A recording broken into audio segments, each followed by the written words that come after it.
Hello guys, good morning, good afternoon, good evening po. Ito po na naman, biyahe na naman kami.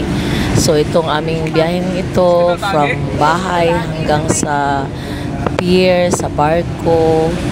Hapunan kami, nag-almusal. So ito po yung videong ito. So maraming salamat, samahan niyo po kami. Salamat din kay Kuya na naghatid sa amin sa pier.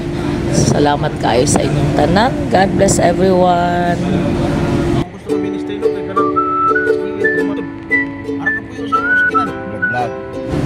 Ito po, pagdating namin sa pier, gabi ang traffic, busy kaayo, daming pasahero.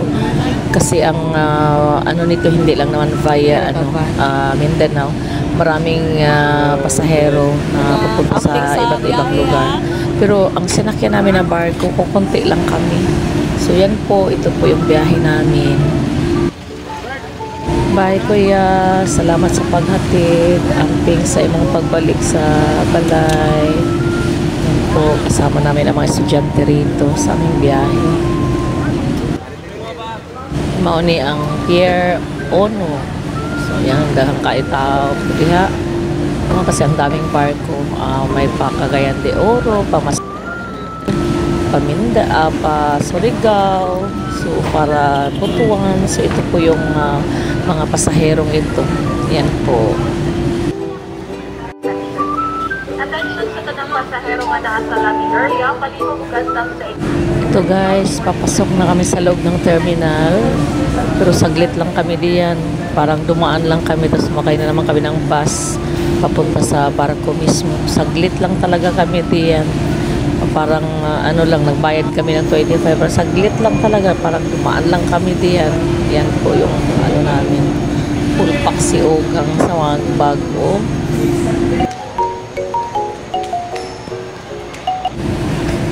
Ito, nakasakay na kami ng bus, papunta na kami nito sa barko. So yun po, dito po paakyat na kami sa barko. Yan po, mga kasama mga estudyante. Nakakatakot po, buti na lang kang mo kinuha ng yung taga barko yung luggage ko. Ito, nahirapan si Rachel dito kasi ang pag-akyat mo rito medyo madulas po ang akyatan yan. Nahirapan si Mike. So yan po, papasok na kami sa aming room. Yan yung room po namin. Yan po yung aming bed. So ito po, dagat.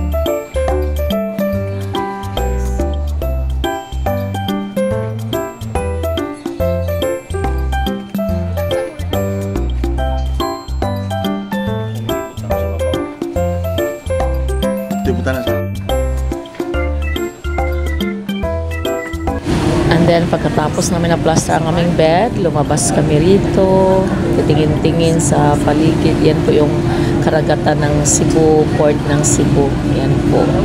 Yan ang Pier Ono. So pupunta po tayo sa kantin, kay mga pick kami doon. Nagutom kami paakyat.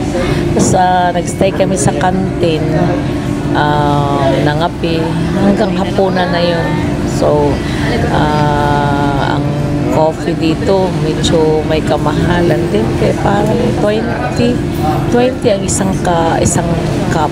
And then ang water nila is 40 pesos ang mineral water nila dito. Pero ganun man talaga, no? Pag sa barko talagang mahal. So pero nagbaon naman kami para makalis, pero wala kaming dalang coffee po. So kaya yun, nag-coffee muna kami rito. And then yan po yung hapunan namin na baon. Piniritong isda at saka adobong baboy. Yan po yung aming baon. So hindi na kami nag-order po dito sa barko kasi pag mo-order kami dito, ang isang order parang more than 100 plus. So yan po, yan yung dalawang estudyante na dala namin. So yan. Nag-enjoy kami diyan sa aming hapunan. Ang sarap ng luto na rin siya. Yan, lumabas kami po. Yan, tinignan namin. Marami pa rin pasahero na parating. Yan po yung port ng Cebu. Bye-bye Cebu. Bye-bye. So, yan po.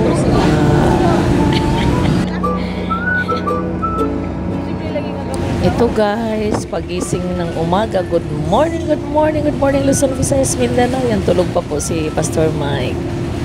Ayan, yan po yung bed namin. Ay, tourist na aming tinulugan. Ayan, good morning. Papunta na tayo nito sa canteen again para mag-coffee. Pero yan, nagligpit pa si Ogang diyan ng aming ang biddings. Ayan, palabas na po tayo.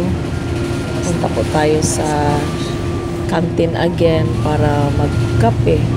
Patanghali na mga na ito mga almost 7 o'clock na ito. Nandito pa rin kami. 6 o'clock. So, yan po yung barko, yung sa likod, no? Yan ang itsura niya. At wala talagang alaw. Napakaganda po ng panahon. Salamat kay Lord.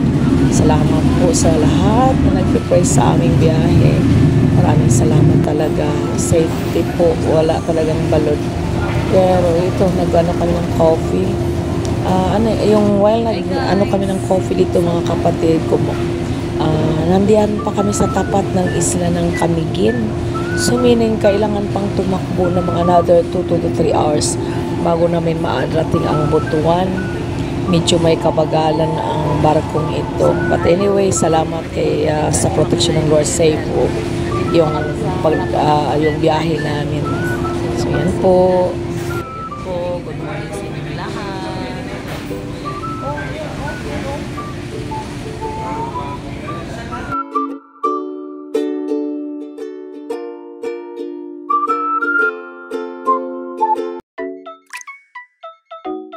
Yan na po yung Mindanao na nagpas tayo dun sa tawag nito, kanang Camiguin Island.